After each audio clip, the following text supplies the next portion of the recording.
Ravi de vous retrouver aujourd'hui dans une nouvelle vidéo. Aujourd'hui on se retrouve pour une vidéo importante, une étape importante dans la vie de ma fille et une étape importante également pour vos enfants s'ils sont un peu dans cette période là. On me l'a demandé par une ou deux abonnés, m'a demandé de lui expliquer comment je suis passée du lit de berceau au lit de grande pour ma fille. Donc je me suis dit qu'une vidéo, plutôt que de répondre par commentaire, je préférais vous faire une vidéo tout détaillé exactement de ce qu'on a fait, et si ça peut vous aider, eh bien tant mieux. Voilà, n'hésitez pas à liker et commenter cette vidéo parce que voilà, lire vos petits messages me font très plaisir. Likez cette vidéo parce que ça la fait remonter et ça me donne encore plus envie de vous faire de vidéos. Donc voilà, tout de suite on va commencer avec la suite de la vidéo. Donc bien sûr, c'est mes astuces pour passer votre enfant du lit berceau au lit de grande. Donc j'ai plusieurs points à vous aborder, je me suis fait une petite note pour ne rien oublier. Je vais vous expliquer en plusieurs points comment nous on a fait pour Julien.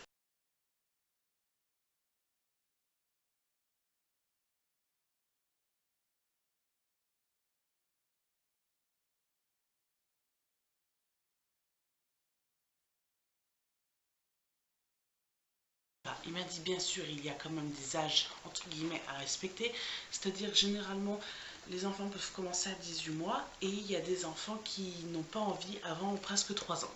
Voilà, donc il m'a dit la marge d'âge va être de 18 mois à 3 ans. Nous on a passé Julia à 21 mois parce que je ne sentais pas, absolument pas Julia à passer dans un lit de grande avant. Voilà, tout simplement, je pense que quand on est mère on ressent certaines choses. Et là, vous allez ressentir que votre enfant a besoin de changer de lit, tout simplement. Donc nous, à 21 mois, en fait, on a ressenti le besoin et on avait envie pour son anniversaire qu'elle ait un lit de grande. Et on a vraiment ressenti que son lit à barreaux, elle en avait marre, puisque quand elle avait du mal à s'endormir dedans, elle dormait en travers. Quand elle se réveillait, elle essayait de l'escalader. Enfin, elle tirait dessus, elle se sentait un peu comme emprisonnée. Donc on a vraiment ressenti que c'était temps de passer dans un lit de grande, tout simplement. Nous, ce qu'on a fait, deuxième point, c'est qu'on lui en a parlé avant. Donc, avant de la changer de lit, on a commencé à lui dire, tu sais, Julia, tu veux être grande. On parle, enfin, c'est peut-être un truc chez nous, mais nous, on parle beaucoup à notre fille. Un peu comme une adulte et non pas comme un bébé. Mais ça, c'est autre chose. Donc, on lui a vraiment parlé. On lui a dit, tu sais, maintenant, Julia, tu vas être grande. Tu vas avoir un lit de grande avec une nouvelle chambre, puisque le bébé va arriver. Puisque pour ceux qui ne savent pas, je suis enceinte et bébé 2 arrive fin juin. Du coup, je lui dis, voilà, tu vas laisser ta chambre à bébé et papa et maman te vont faire une nouvelle chambre avec, bien sûr, un lit de grand, donc plus ton lit de bébé. Troisième point, ce qu'on a fait, c'est qu'on hésitait entre deux modèles de lit princesse. Et en fait, on lui a fait choisir. On a été directement au magasin, on a été à Conforama. Tout sera détaillé dans le room tour. On a été à Conforama et en fait, c'était le même lit, mais il y avait deux modèles différents, un avec un coffre et un sans coffre. Et en fait, ils étaient l'un à côté de l'autre. On a regardé tout avec mon chéri et après on a regardé Julia, on lui a dit voilà, tu as le choix entre ces deux lits, tu choisis lequel des deux tu veux. Au début elle se dit bon, elle s'en foutait, je la voyais qui partait un peu en large. Et puis après doucement, quand elle nous a vu devant, elle est venue, elle a regardé tout et elle s'est mise dans un des deux lits et on a dit c'est celui-là qu'on prend. Tout simplement, on ne s'est pas cassé la tête, on ne l'a pas forcément pas dit t'es sûr que tu veux pas celui-là, machin. Enfin j'estimais que voilà qu'à presque 2 ans elle ne pouvait pas réellement comprendre.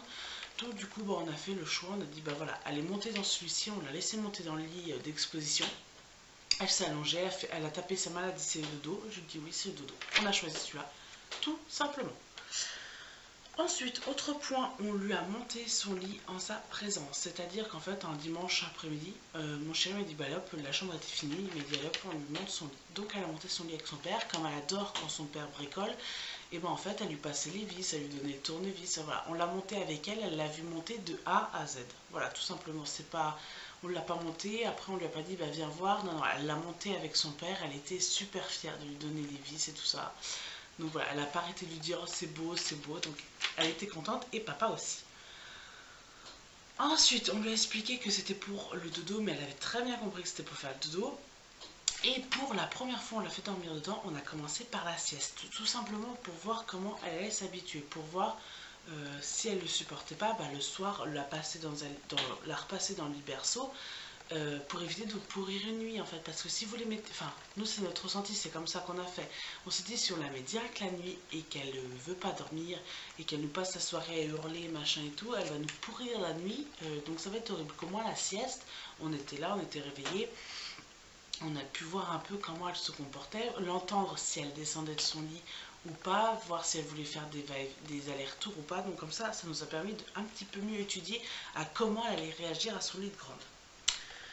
Autre point, ne pas changer vos rituels. Donc toujours faire la lecture le soir si vous faites une lecture, toujours prendre le bain si vous faites prendre le bain le soir.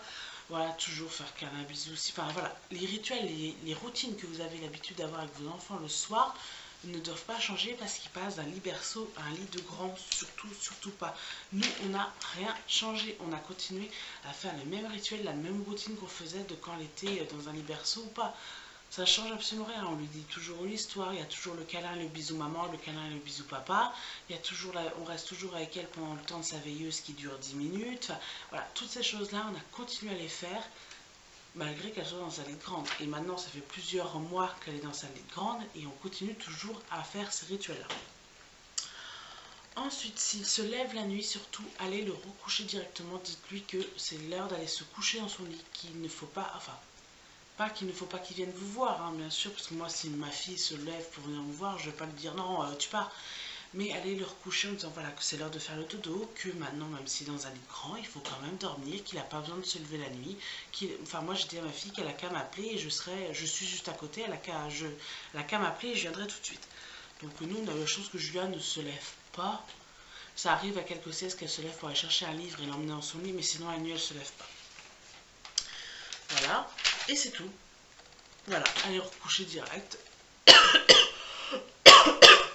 Pour pas qu'il en fasse un jeu et qu'il se lève pas toutes les nuits pour venir vous voir, qu'ils comprennent que c'est vraiment le moment de dormir. Voilà, j'espère que cette petite vidéo vous aura plu. Je vous fais de très gros bisous et je vous dis à très bientôt dans une prochaine vidéo. Ciao!